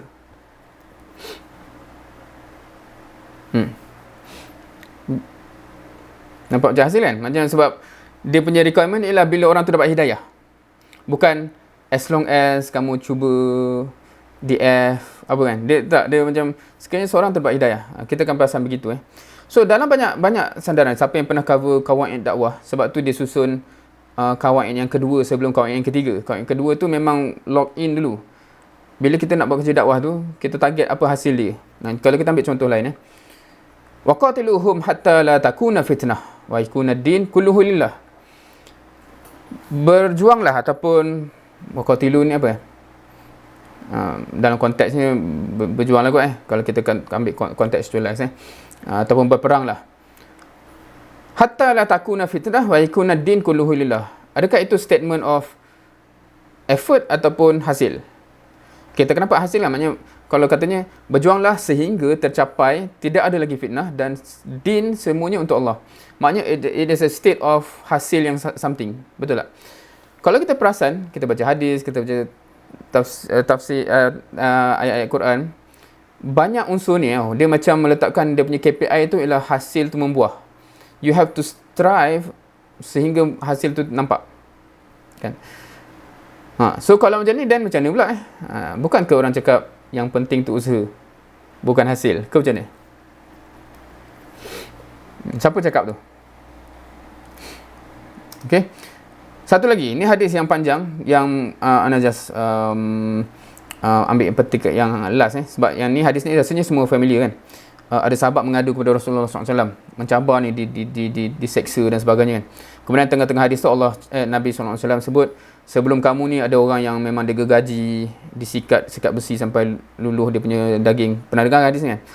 Hujung tu, Ana jangan highlight hujung tu Wallahi, demi Allah, la yutimman hadzal amr, Allah akan sempurnakan urusan ni, Islam ni, hatta yasira rakib min Sana'a ila Hadramaut, sehingga orang boleh bermusafir daripada Sana'a ke Hadramaut, la yakhafu illa Allah aw az-zi'ba ala ghanami, sehingga dia boleh musafir tanpa takut apa-apa kecuali of course takut kepada Allah dan risau kambing-kambing ni akan dipaham serigala lah. Maksudnya apa? Maksudnya the state of the day ketika tu tak risau lagi dah ada penjanayah, perompak ke apa kan. Tak risau dah, serigala tu nak buat macam mana, dia makhluk yang begitu kan. Tapi memang dia nak makan kan. Tapi maknanya state of the day ketika itu ialah bila Islam tu tercapai hasil dia, tidak ada lagi jenayah lah. Senang cerita begitu kalau kita nak letak dalam bahasa yang kita faham. Semua ayat-ayat ni menggambarkan dakwah tu maknanya macam ni, dipasakkan again and again hasil yang perlu dikejar. Betul tak? Boleh terima ke pendalilan ni? Wa ma arsalnaka illa rahmatan lil alamin. Again, rahmatan lil alamin. So balik kepada soalan ni, kita perlu kejar hasil ke ataupun asalkan buat something? So kat sini sebab tu kalau rentetan flow, kalau siapa yang pernah cover dah kawaid dakwah, dia akan settlekan asas kedua dulu. Maknanya kita clear dulu kenapa hasil dakwah tu kritikal untuk kita pastikan tercapai. And then baru dia cerita asas yang ketiga, which is ganjaran Allah itu bukan atas hasil tapi atas usaha. Faham ke? Sebab dia punya natijah dia berbeza tau. Dia bukan asalkan buat kerja. Dia lebih kepada asalkan buat kerja level yang normally, logically akan dapat hasil. Dia ada mafhum itu kalau kita faham dua-duanya serentak. Sebab demand ataupun gambaran yang Allah bagi dan hadis-hadis bagi, dakwah ni untuk capai hasil tertentu. Tetapi pahala kita bukan bergantung pada hasil, sebab hasil tu Allah yang bagi. Betul tak? So ada Allah uji Nabi yang hasilnya tak keluar-keluar, ada yang Allah bagi nampak Nabi hasilnya keluar. But pahala dia kepada level usaha tu. So kerana usahanya secara logik dah paling optimum, yang normal akan capai juga, akan capai hasil, tetapi sebab manusia tu yang degil sangat, so kita tidak namanya ganjarannya still dapat based on usaha tu. So dia bukan asalkan buat kerja tau. So itu salah faham yang amat besar. Asalkan menyumbang sesuatu pun, kalau kita faham kod mana, dia boleh jadi betul atau boleh salah. Tapi kalau sebab ada orang bagi dalil macam ni tau. Yang ada yang burung tu kan, burung apa yang dia cuba padamkan api dengan bawa air dan paruh dia kan. as dalil kata dia dah cuba something Tapi kalau kita faham konteks tu, dia bukan at least cuba something. Itu paling maksimum yang dia boleh buat. Boleh faham That's the maximum, optimum, paling bagus yang dia boleh buat itu. Dia tak boleh buat lebih dari itu. So, alhamdulillah dia settle. So, bila kita bahasa kita asalkan buat something, bahayanya sebab ramai orang cakap macam tu, sebenarnya dia boleh buat lebih lagi. Cuma dia buat kat situ je. Itu tak lepas. Na'udzubillah, itu tak lepas. So, kita harapnya kita tak ada mindset begitulah. Sebab tak selamat. Kita tak selamat. Kalau baca kawan dakwah tu lagilah. Asas keempat tu, dia menegaskan benda tu. Memang tidak ada keuzuran, tidak ada kemaafan. Kalau kita buat kerja, sebenarnya kita boleh buat lebih. Potensi kita boleh buat lebih kan. Siapalah saya ni tak aktif cakap kepada orang. Tapi potensi ada tak? Kalau kita train, boleh, maksudnya ada lah potensi tu.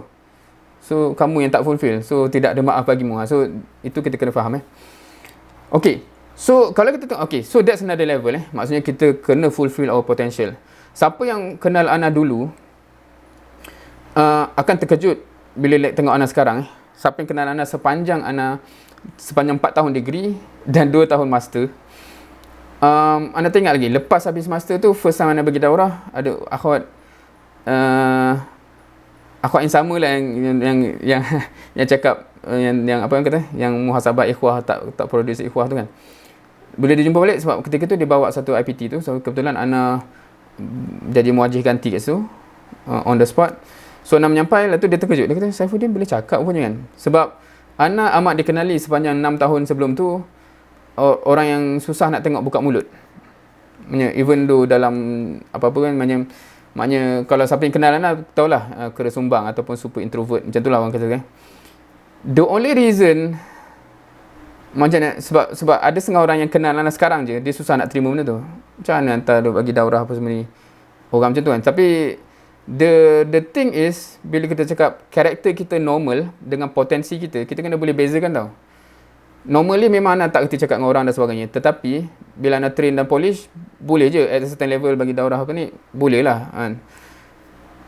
So kita kena boleh clear dalam jiwa kita, dalam diri kita, Allah ciptakan kita sebenarnya ada potensi yang kalau kita tak usaha memang tak sampai lah. Tapi kita boleh push ourselves, push our boundary, sebenarnya boleh sampai juga. Dan demand Allah ialah kat situ Kalau kita ambil peristiwa hijrah, okay, kalau pun Ana ambil peristiwa hijrah, sekejap, macam mana nak cepatkan ni, tinggal berapa minit ni.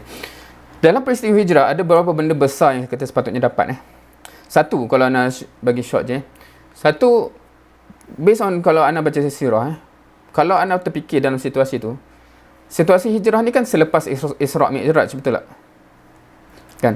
Dan Ana terbayang, Ana soalan yang tertanya, kenapa Rasulullah SAW dah jumpa makhluk burak tu, boleh pergi ke Baitul Maqdis, boleh naik ke langit pun lagi, kenapa dia tak minta doa, minta burak tu je lah? Kan senang hijrah tu. Okey, sahabat berbaris, beratur elok-elok, burak akan transport ke Madinah. Cuk. Kalau satu malam pun boleh daripada Masjidil Haram ke Masjidil Aqsa, lepas tu ke langit lagi. Kalau kita tengok map tu, Mekah dengan Madinah tu lagi dekat lah, sepatutnya senang je hijrah tu kan. Kenapa tak begitu? Tu satu tadabbur yang besar lah dalam konteks memang Allah nak tunjuk dan Rasul nak tunjuk. Tuntutan dakwah ni dia bukan just minta doa dan sebagainya. Dia kena usaha di alam bumi yang nyata dalam konteks sunnatullahnya kan. Itu satu. Kedua, strategi Nabi SAW. Kita pun dah tahu strategi yang dia bawa kan. Maksudnya dia guna jalan yang bukan normal jalan. Dia guna penunjuk jalan. Dia berhenti kat gua Sur duduk dalam gua tu dulu, etc. Ada strategi kan. Bila dia keluar, macam mana dia pakat dengan Abu Bakar. All those strategies, maksud dia apa tau? Familiar tak dengan statement ni? La takhaf, la tahzan, innallaha ma'ana. Familiar? Jangan risau, Allah bersama kita. Familiar ke? Now, siapa yang cakap tu? Dan ketika mana dia cakap? Tahu ke? Abu Bakar cakap ke Nabi cakap kepada Abu Bakar? Ketika mana? Kan? So, dalam konteks tu, kat sini yang kita, kalau kita nak faham, kita kena faham really in context tau. So, kadang-kadang kita ni suka menyalahgunakan statement. Macam, jangan risaulah, Allah kan bersama kita. Nabi kan cakap, la tahzan, innallaha ma'ana. Now, kadang-kadang ada orang yang guna ayat tu seolah-olah, ini seolah-olah hijrah tu berlaku macam ni. Nabi dengan Abu Bakar duk melenggang jalan kan. Lepas tu Abu Bakar tanya, Nabi SAW, tak apa kita berlenggang ni, tak prepare apa-apa, tak plan kan? La tahzan, inna Allah ma'ana, chill bro. So, adakah begitu? Kan? Adakah begitu? Sungguh-sungguhnya tidak, betul tak? Maksudnya strategi yang paling mantap yang pernah dibuat, and then baru kata-kata tu datang. So, kalau kita ni, strategi setakat cincang-cincang je, lepas tu, jangan risau, Allah bersama kita. Itu salah satu penggunaan yang amat perlu dibetulkan lah. Itu satu. Kedua, kalau kita tengok strategi yang Nabi SAW susun dalam hijrah, berkesan tak? Siapa yang kata berjayanya strategi tersebut? Dan siapa yang kata tak, strateginya tak berjaya? Ada pandangan? Just based on apa yang kita tahu dalam sirah.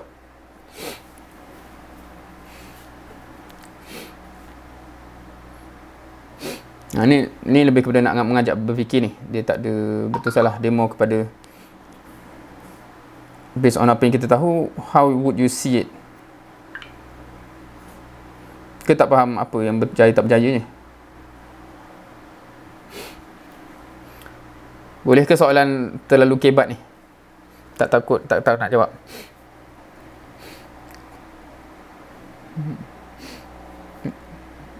Ulang soalan. Nabi SAW menyusun strategi macam-macam kan. Strategi ikut jalan lain, strategi dia stop by dekat, ada pit stop dekat gua kan. Dia bukan terus je pergi, dia standby di gua, lah tu anak Abu Bakar datang bagi berita dan sebagainya. So semua tu strategi kan. Strategi yang Nabi guna ketika hijrah, bila kita judge balik, sebab kalau kita nak buat strategi masa retreat ke kan.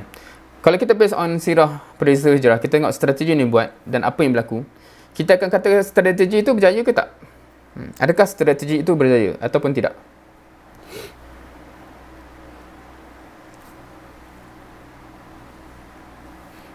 Pandangan. Berjaya. Lagi? Yang lain? Jangan risau, ni bukan suruh keluar fatwa ke apa yang ada implikasi ni. Berjaya. Okey, kalau anda kata tak berjaya, antum kata kerja tak? Kalau anda kata based on pengamatan anda, strategi itu tak berjaya, adakah antum, apa respon antum kalau anda cakap gitu? Why Okey, kalau anda bagi proof Nabi SAW dah susun berahsia tau. Contohnya berahsia, orang tak tahu bila exactly dia nak keluar dengan Abu Bakar. Tapi at the end of the day, ada juga yang mengepung tak rumah Nabi ketika tu kan. Itu satu. Kedua, Nabi dah pergi jalan lain dan dia duduk kat gua tu kan. Ada tak orang Quraisy yang actually sampai ke depan gua tu? Ketika dia dah ikut jalan lain, ada penduduk jalan dan sebagainya, ada tak orang yang berkuda yang sampai nak sampai dah kejar Nabi? Ada tak? Kan? So just from world pandangan keduniaan, anda akan kata strategi tak berjaya. Cumanya yang membuat dia berjaya apa? Allah, bantuan Allah, betul tak? Every episode yang berlaku tu, Allah bagi bantuan. Maknanya kudanya dia macam dah nak kejar tu, dia jatuh kan beberapa kali kan. Siapa nama dia? Surakah kan. Yang sampai depan pintu gua tu, Allah buat tak terlintas langsung untuk just tengok. Sedangkan disebut macam kalau dia just tengok, nampak dah dalam tu. So, implikasi kat sini apa tau? Quite interesting. Now, based on kita faham yang awal sebut tadi, Allah demand strategi dan effort yang paling bagus sebelum Allah bagi bantuan. Tapi Allah nak tunjuk juga Rasul SAW dia menang bukan kerana strategi, bukan kerana pandainya dia menang. Allah nak tunjuk menang akhirnya semua atas Allah juga. Tetapi kalau kata dah tu, kalau Allah nak bantu, biarlah bantu. Tak. Sebelum Allah nak turunkan bantuan tu, demand dia, kriteria dia, strategi dia kena paling power yang kamu dapat fikirkan. Faham ke kalau cakap macam tu? Tapi Allah still nak tunjuk kamu menang bukan dengan pandai otak kamu fikir strategi. Tapi aku yang bagi bantuan. Tapi sebelum tu nak sampai, regardless perang Badar, Allah cakap malaikat yang turun kan. Tapi sebelum tu kan ada cerita strategi kontrol air dan sebagainya. So bila dah settle semua benda tu, baru Allah turunkan malaikat. Dia bukan awal-awal lagi malaikat dah kata, jangan risau bro, kita orang bantunya. Dia tak gitu. Dia semua orang dah buat strategi, dah rela untuk mati syahid dan sebagainya, baru datang. So again kita kadang-kadang kita kata kita dah doa lama dan sebagainya, kenapa tak turun bantuan? Strategi, effort semua pun ya Allah kan. So kita kena sedar dirilah. Maksudnya Nabi pun SAW, Allah tunjuk even Maryam tahu kan Maryam Allah nak bagi dalam keadaan dia lemah, Allah nak bagi apa? Tamar tu kan. Kenapa Allah tak bagi je? Allah suruh apa? Suruh goncang pokok tu kan. Arahan tu tak logik, betul tak? Siapa pernah tengok pokok tamar macam pokok kelapa sawit, mana boleh goncang, tak bergoyang langsung. Tapi Allah kata tak, you kena buat effort yang paling larat, paling mampu, paling apa buat. Ini baru turun So again and again sunnatullahnya ialah kita akan menang dengan bantuan Allah, tapi benda tu takkan datang until strategi yang paling bawah kita boleh buat. So hopefully kita retreat dalam mood itu Ini demand Allah untuk kita fikir yang paling bagus yang kita boleh fikir macam mana. Bukan alah asalkan buat kerja je, asalkan dia penuhkan je takwim tu, ataupun tu benda-benda yang perlu di clearkan. Kita kena fikir sebab kita nak memenuhi kriteria yang Allah nak bagi bantuannya, kena match kriteria tu. Maknanya Allah tahu kita dah buat paling bagus yang kita boleh fikir, effort kita paling tinggi yang kita boleh buat, insya-Allah ketika itu yakinlah bantuan Allah tu akan sampai So sebab dah masa, so anda akan skip banyak benda ni. Disebabkan itulah banyak perbincangan fiqh dakwah dan sebagainya. Sebab kalau tak ada perlunya strategi, taktik apa semua, tak payahlah bincang fiqh dakwah banyak-banyak kan. Tapi the hakikat of banyaknya perbincangan fiqh dakwah ni kerana itu tuntutan Allah kan. Bukan Allah kata kamu menang sebab kepala otak kamu pandai ni kan, tapi itu demand dia, itu kriterianya. Okay, so hopefully kita memang plan. Bila kita plan untuk capai tujuan kita, bukan sekadar nak beraktiviti. Okay, so Ana rasa sebab dah masa, walaupun ada lagi ceritanya kat sini, okay, Ana skip lah. Yang ni kalau nak bagi clear kenapa isu bawa usrah dan sebagainya. So Ana kedepankan sahaja. Sekejap Now tadi kita cakap, sebab banyak kita cakap ni, macam mana cakap? Nak wrap up macam ni. Tak ada 10 slide lagi, tapi nak cepatkan Kita nak awal-awal tadi kita sebut kita ada benda yang zahir, harakah zahirah, dan kita ada elemen pembinaan jundi di bawah. So pembincangan kat sini dia mau kepada macam mana kita nak faham juga kenapa kita penting sangat bina jundi kat bawah tu. Now, dekat sini dipendekkan cerita untuk satu misi yang besar. Okay, kita pergi kat sini. Bila kita ada mission yang besar, okay now, tak apa ke MC ni terlanjak sikit ni masa. Bila sebut rahmatul lil alamin, antum semua faham ke? Antum beriman ke nak capai rahmatul lil alamin? Siapa mengimani itu? Sebab ada ke yang rasa macam tak, itu kan tugas Nabi. Sebab apa dalil apa? Wa ma arsalnaka kan illa rahmatan lil alamin. Ka tu kan kamu seorang Nabi kan. So itu kerja Nabi lah, apa kaitan dengan aku kan. Ada yang dalil begitu tak? Walaupun ayat tu memang begitu, tapi siapa yang rasa kami pewaris Nabi, dia akan kata tugas tu turun kepada kita lah. Siapa yang kata tak Nabi lah, apa kaitan dengan tu? Nauzubillah, harapnya tak adalah kat sini kan. Tapi boleh ada orang nak berdalil begitu kan, sebab ayatnya begitu kan. Tapi siapa yang rasa kita mewarisi tugas Nabi untuk capai rahmatan lil alamin, antum faham ke apa yang perlu dicapai? Mana bila sebut mencapai rahmatul lil alamin, antum clear ke apa yang perlu dicapai? Hasilnya apa? Sebab ana rasa ramai orang salah faham benda ni tau. Macam dia rasa rahmatul lil alamin tu ialah kita berlaku rahmah kepada semua orang. Antum rasa macam tu tak? Maksud rahmatul lil alamin. Kita tak faham soalan? Cepat-cepat. Ni kita nak expresskan, nak finish up ni. So boleh respon sepantas pandangan antum. Sebab kalau kita kata kita dah buat baik dengan semua orang pun, ada tak lagi orang kat dunia ni yang rasa tak rahmat? Hidup dia tak rahmat sebab dia dibuli ataupun dia dizalimi oleh orang lain. Boleh faham So selagi mana ada orang yang menzalimi orang lain kat dunia ni, sekali lagi itu rahmatul lil alamin tu belum tercapai, betul tak? Kalau kita ambil contoh, ni yang agak dekat dengan kita secara geografi sahabat-sahabat kita, saudara-saudara kita Muslim kita dari Rohingya di Myanmar tu kan, yang tertindas. Selagi benda ni berlaku, boleh tak kita nak claim kita dah capai rahmatul lil alamin? Tak boleh tak? Sebab masih ada orang yang tak dapat rahmat. Kalau kita cakap benda ni ni pendek, anda selalu tanya, boleh kaitkan tak? Satu China, satu North Korea. Selagi rakyat North Korea dicengkam oleh pemerintahan begitu, yang kalau kita nak masuk dakwah Islam pun susah dan sebagainya, Dekat China pun kita boleh bincang lah apa yang berlaku dalam tu, apa yang Egg Her punya cerita dan sebagainya. Selagi mana episod-episod macam tu berlaku, bolehkah kita nak claim rahmatan lil alamin telah tercapai walaupun umat Islam dah buat baik? Tak. So perbincangan rahmatan lil alamin, sebab tu dia perbincangan besar. Maksudnya kita kena settlekan semua benda ni ke? Iyalah. Kat situ yang datang cerita, so punyalah besar kerja ni. Memanglah. Kan? So untuk kerja macam ni, kalau kita ambil core dia, cukup tak kalau seorang? Obviously tak cukup. Cukup tak kalau ramai? Kalau kita dah ramai, ni bayangkan ramai lah. Walaupun kata tu 6, tak, ni nak jenuh lah nak lukis ramai-ramai. Tak cukup, betul tak? Kalau ramai pun tapi semua kualiti tak kat mana. Kalau ramai dan setiap orang tu berkualiti, cukup tak? Untuk kita capai kerja yang besar tu. Hukum alamnya tak cukup lagi sebenarnya. Sebab ada satu elemen yang hukum alamnya memang semua orang boleh faham, iaitu berjamaah. Maknanya kalau mana-mana company pun yang jadi besar dan sebagainya, dia ada amal jama'i dia lah, kan? Dia ada organisation punya disiplin dia untuk dia membesar. Kalau semua buat kepala sendiri, dia tak jadi. So semua elemen ini perlu dibina untuk kita boleh buat kerja yang besar. So sebab tu dua elemen besar bila kita dibina dalam tarbiyah. Satu, kualiti kita. Kita tak patut rela kualiti kita tak meningkat. Kita kena sentiasa meningkat. Dulu saya tak kerti bercakap, sekarang saya dah kerti bercakap. Dulu tak faham, sekarang dah faham, etc. Dulu tak kerti buat kerja, sekarang dah kerti buat kerja. Dulu tak kerti nak bermuaisyah, bermuamalah dengan masyarakat kampung, sekarang dah kerti, etc. etc. Tu kualiti meningkat. Satu lagi ialah amal jama'i tu. Dulu tak kerti nak bekerja sekejap organisasi kan.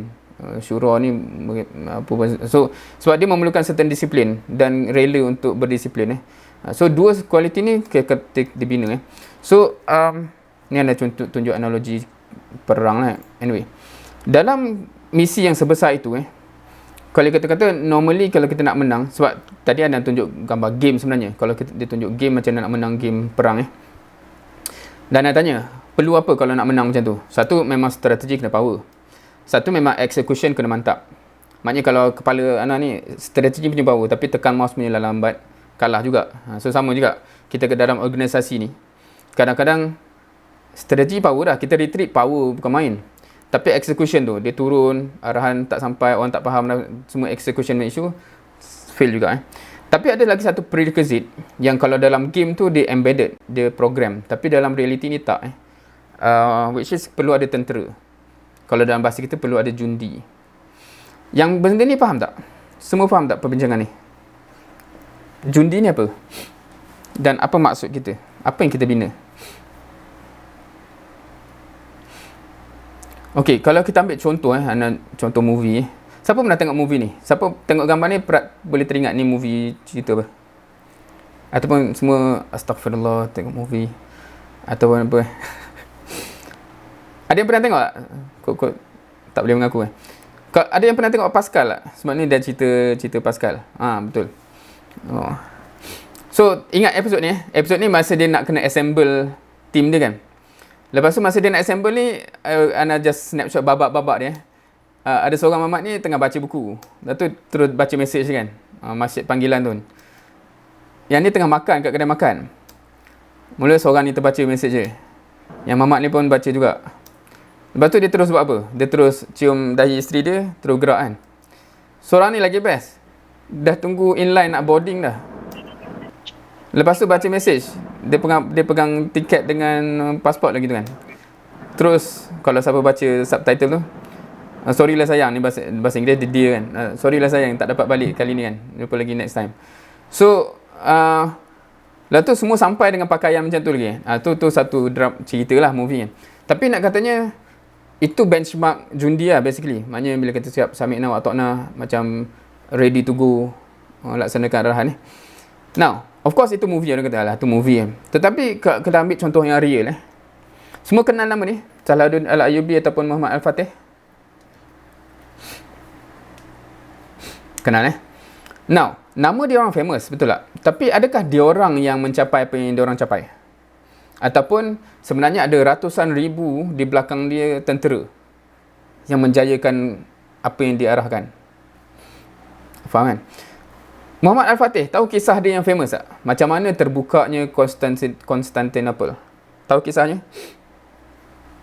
Apa berlaku peristiwa besar yang biasanya orang cerita yang menjurus kepada akhirnya terbuka Constantinople?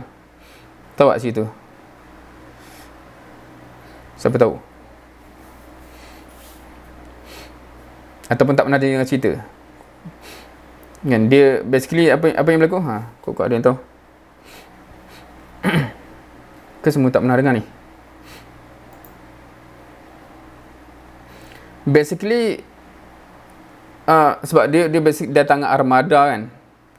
Kapal tu kan. Tapi dia tak dapat tembus satu tempat tu. Kan? Kapal berlayar. Dia bukan berlayar Berlayar tu macam senang. Dia kena tarik atas darat, naik atas bukit, turun belah sana Sebab dia tak dapat tembus air tu. Dia dah letak rantai kat sepanjang pantai macam nak tembus air tu. So strategi dia apa? Dia kata okey, kita tarik kapal ni naik atas darat, turun belah sana kan.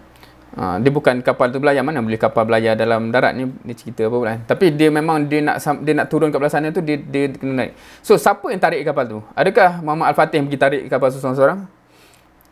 Actually dia bagi arahan, betul tak? Itu strategi dia. Strategi punya pampu. Tapi strategi tu tak akan berlaku kalau belakangnya bukan tentera, betul tak? Bayangkan di belakangnya ikhwah kita sekarang. Apa jadi? Berlaku tak sejarah tu? Okey ikhwah, kita tarik kapal ni. Astagfirullah, Kiadah kita ni merepek kapal atas laut, bukan atas darat. Ataupun apa lah, Kiadah ni memang suka bagi kita punya arahan menyusahkan kita kan. Bukan fikir kita susah kat bawah ni. Ataupun apa lah. Kalau kualiti kita kualiti gitu, bukan kualiti tentera. Kualiti tentera dia macam, okey, sami'na wa ta'na, jalan kan. Pergi tu, Ana masa pergi Museum Al-Fatih Museum Pembukaan Konstantinopel dekat Turki, kat Istanbul. Siapa pernah pergi Istanbul, menarik pergi tu. Dia ukir satu dinding tu, dia ukir ramai-ramai tengah tarik kapal untuk mengabadikan episod tu lah. Quite interesting. Anyway, tu nak ceritanya. Maksudnya ada ratusan ribu orang sepanjang sejarah Muhammad Al-Fatih ataupun Salahuddin Al-Ayyubi yang kita tak tahu nama dia langsung, tapi dia enabler yang penting untuk kejayaan tersebut. Boleh faham?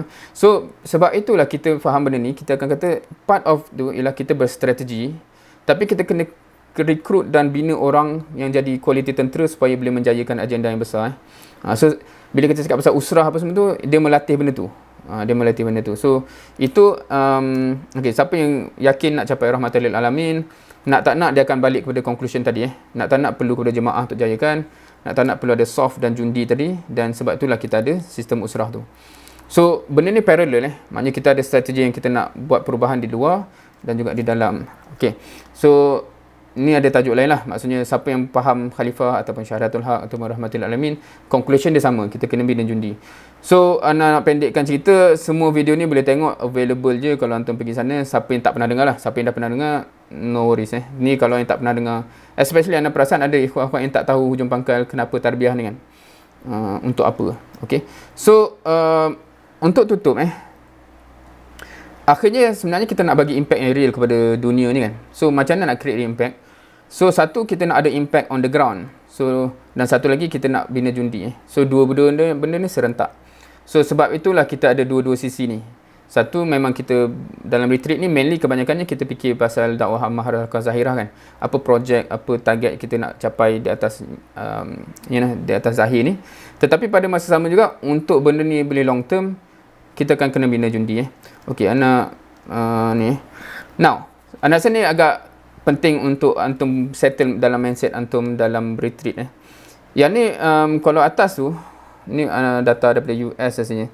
Dia kata most non-profit report falling into the reporting trap of tracking their output rather than impact. Faham ke? Dia kata, dan gerakan dakwah kita pun non-profit in a way. Sebab kita bukan, sebab profit oriented dia lain tau. Kalau business, dia senang sebab dia issue duit.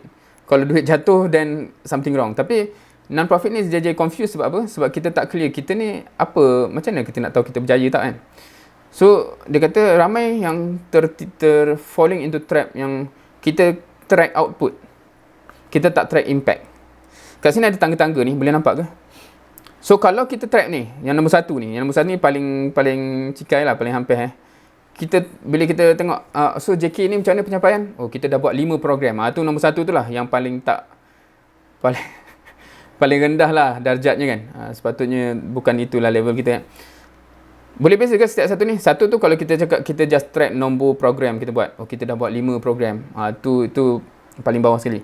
Nombor 2 ialah kita dah capai berapa target group. Contohnya program kita dah reach golongan sasar. Contohnya kalau kita dah buat 3 program kempen solat.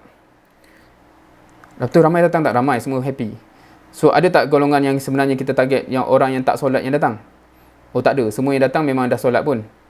Dan nombor 2 tu tak capai sebenarnya. Kita nak target group tu siapa kan? So dia fikir kena lebih sikit. Lepas tu kalau dia datang pun nombor 3 tu lah soalan dia kan. Dia orang accept tak benda tu? Dan dia balik dia sedar saya daripada tak solat kena solat. Ni contoh yang mudah ni.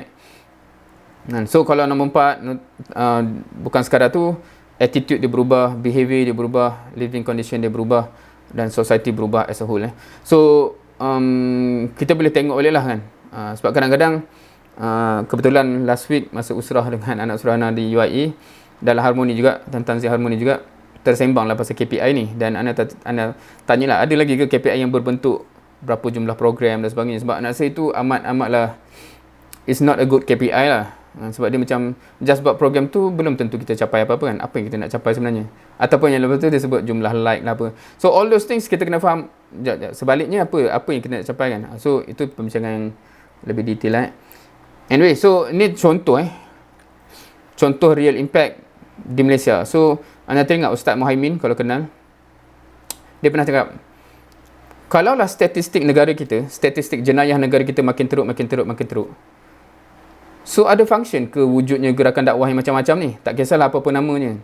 Kita ada banyak gerakan dakwah, NGO dakwah yang ada. Tapi kalau hakikatnya makin teruk, masyarakat makin teruk, so kita ni ada fungsi ke? Kita ada kesan ke masyarakat? Itu soalan yang real. Kalau kita ambil universiti contohnya ada kesan ke kewujudan kita kat universiti kepada orang makin menutup aurat?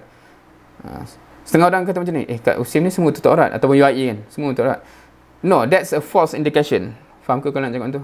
Sebab itu dia tutup aurat kat sini, bukan dia tutup aurat dalam kehidupan dia. So you kena boleh detect dia kat rumah masih menutup aurat ke tidak. Bukanlah kita nak cari salah orang, tapi kita nak track perubahan tu, kita kena tahu real lah kan. Ataupun gejala merokok, meniru dalam exam, solat 5 waktu, gejala dadah, mental health dan sebagainya.